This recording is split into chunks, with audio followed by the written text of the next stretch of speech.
Hi viewers out there in the World Wide Web. We're coming to you compliments and of Wairarapa TV and Noise Productions, and we're beaming live out of the Masterton War Memorial Stadium here on a beautiful balmy Friday afternoon, and it is our pleasure to bring into the studio this afternoon the one and only Mr. Des Williams. And Des is the publisher, the chief writer, the chief photographer of this wonderful magazine, which has been going out to the shearing world since 1984. So, Des, welcome to the studio. Kia ora, Kuro.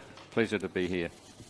Hey, and the whakapapa, I suppose we should say, of the magazine. In 1984, it was it came out of nowhere, really, didn't it?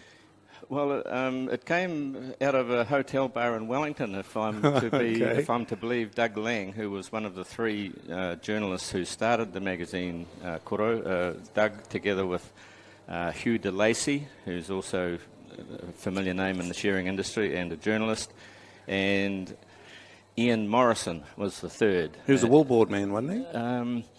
Not sure about Ian. He was a rural writer of some note. And as I recall Doug explaining the story to me once, they were having a Friday night ale, and some other special interest magazine was being discussed, and one of them said, the shearing industry needs a magazine.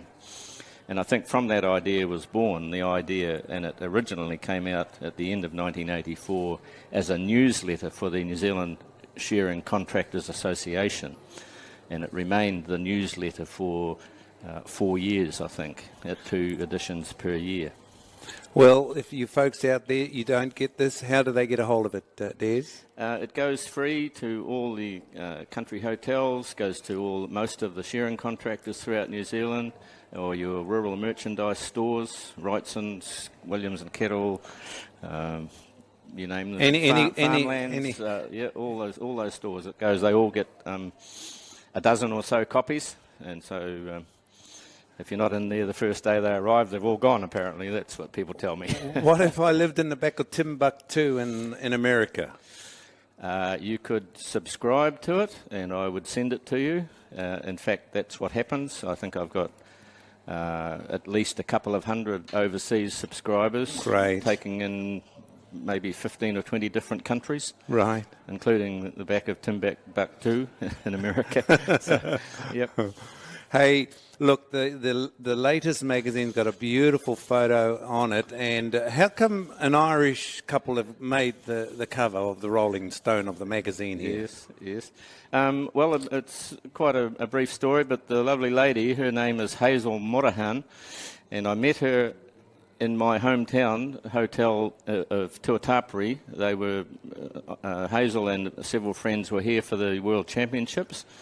Of course, the man beside her, Ivan Scott, quite a useful shearer too. World record holder. World record holder.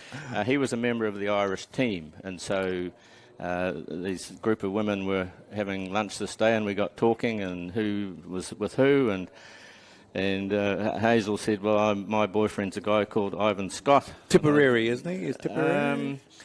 Somewhere up that way. Oh, right, he's my cousin. Is he? Right, okay, yes, yeah. So that's how they end up on the cover, and there's an old rule that you always put the best photo on the cover, and I thought, and if you look through that magazine, you'll agree that that's the best photo in the magazine. So that's how it ends up on the cover. Well, Des, we've come to the end of our interview. So this is not a full-time job for you, is it?